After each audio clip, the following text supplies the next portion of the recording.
Jamaica, watch this. There is no customer in Eastern Westmoreland with electricity supplied by the JPS.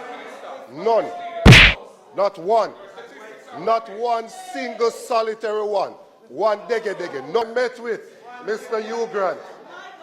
I met with Mr. Hugh Grant, the CEO of JPS, and a group of members from JPS who are currently stationed at Sanders in the White House Division in Eastern Westmoreland. Of Jamaica does a lot of good things, but what we could not do is direct where Melissa made landfall.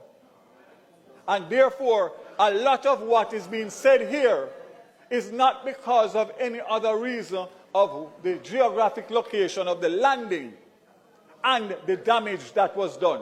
I'm happy that we are now concluding that it did make landfall in Eastern Westmoreland, because that is something that we have denied for quite a while.